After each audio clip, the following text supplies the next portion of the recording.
Blessed and happy Sunday to all of you, my dear friends, my dear brothers and sisters, my dear good people of God, faithful followers of the Daily Gospel Reflection with Father Jack. My dear kababayans, I'm going to share with you my second reflection on this 19th Sunday in Ordinary Time, Year C. Today's Gospel is from the beautiful and the wonderful account of the Gospel of Luke, chapter 12, verses 32 to 48. And today is August 10, 2025. Jesus' words in today's gospel are both gentle and piercing. He begins with comfort and he said, "Do not be afraid, little flock, for it is your Father's good pleasure to give you the kingdom." But then comes the challenge, and he's telling us, be ready, be watchful, be vigilant, stay awake. This rhythm, promise followed by responsibility. This is the heartbeat of discipleship. To be watchful is not to live in fear of punishment, but to live in the joy, a joyful anticipation of meeting the one we love. Those who stay ready are not anxious. They are anchored because they know life is short and eternity is long. Wait in joy because waiting is not a punishment. The watchful heart is the heart that lives each day, every day, as a gift and a preparation. But friends, we do not know when the Lord will come. Not only the end of the world, but the end of our own lives. Death often comes like a thief. It is like a thief because it is unannounced and unexpected. But for the faithful servant, those who are vigilant, death is not a thief.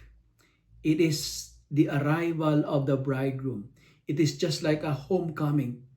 And Jesus calls us to live in a posture of readiness, not just by avoiding sin, but by actively living with purpose, living with mercy, and living with full trust to God.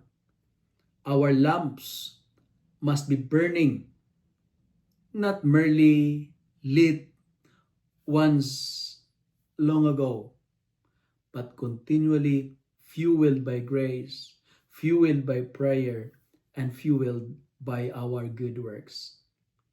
To be watchful then is to live every moment in view of eternity.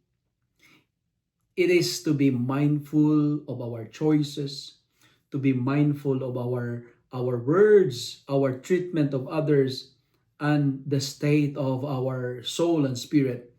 It is to be awake to the voice of the Master in Scripture, in the poor, and in the silence prayer, and in the demands of love, and in our daily routine.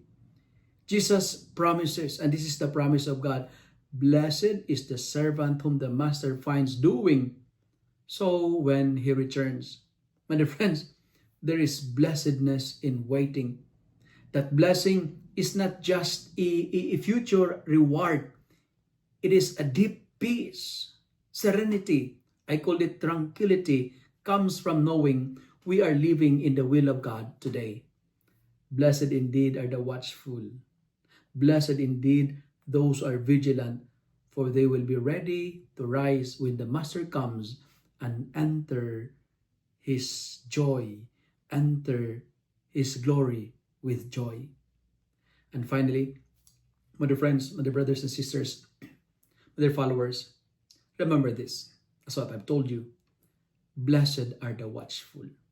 Therefore, live in faithfulness, not in fear. The life that waits well will be rewarded in eternity very well. And vigilance is not merely waiting.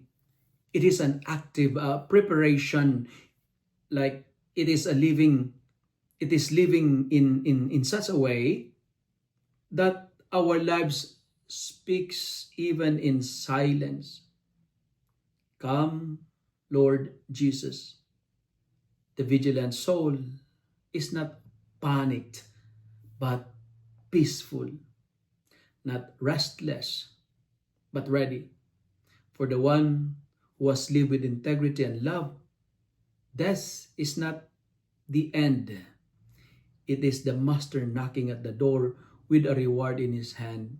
Blessed is that servant whom the master finds doing so when he returns. And this is the challenge for us this Sunday. May we be that servant, faithful, joyful, and watchful. And may we meet Christ not with dread, but with delight. And let our daily choices reflect the hope of heaven and the reverence of eternity. Remember, blessed are the watchful. If you love and like this reflection, kindly share it with your friends, share it with your family. Make the word of God viral so that many will be blessed. Amen.